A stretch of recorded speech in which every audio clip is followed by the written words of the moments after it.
Karena kemarin BPS mengeluarkan rilis tentang pertumbuhan Indonesia yang negatif 5,32%. Sebenarnya itu jauh lebih buruk dari perkiraan banyak orang. Seberapa mencemaskan ini untuk Ibu? Tentu mencemaskan, tapi kita tidak boleh terus dalam kecemasan.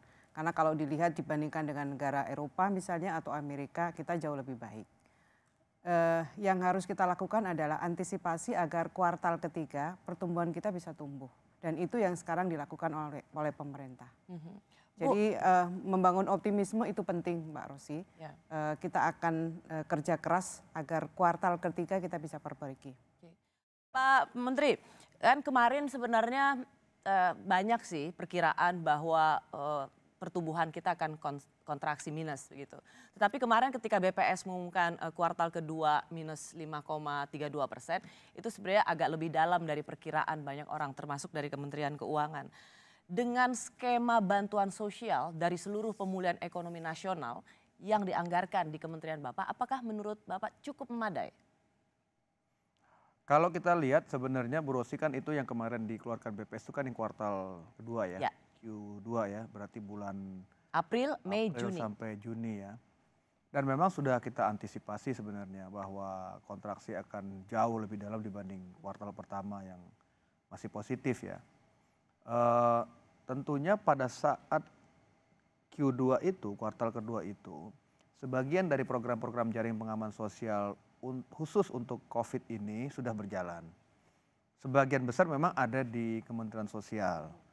Baik yang sifatnya reguler, diperluas maupun yang khusus. Khusus untuk pandemi? Khusus untuk pandemi. Dan juga bersamaan juga dengan BLT Dana Desa dari Kementerian Desa.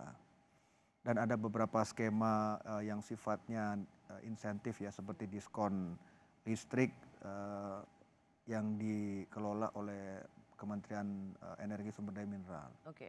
Nah kemudian pemerintah tentunya melihat kondisi pandemik yang masih serius ini, di 6 bulan ke depan akan menambah ya program-program jaring pengaman sosial yang bisa dibilang sekarang ini lebih masif lagi. Kemarin BPS sudah mengumumkan kontraksi minus 5,32%. Bagaimana perbankan melihat kontraksi yang memang lebih dalam dari perkiraan banyak orang? Oke Mbak Rosi, terima kasih.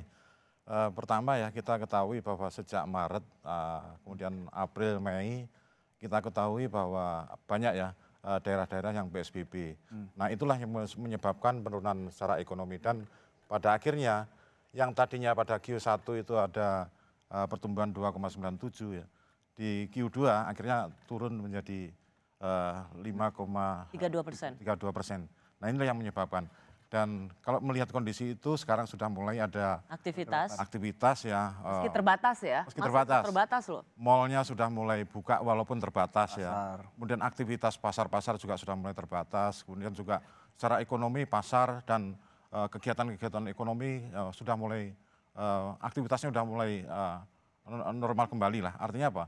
Di situ sudah mulai ada aktivitas. Dan menurut saya di Q3 dan Q4 itu akan juga akan sangat tergantung dari performa dalam 3 bulan ini. Ya, aktivitas kita dalam Q3 April, Mei, Juni, Juli, Agustus, September. Ya.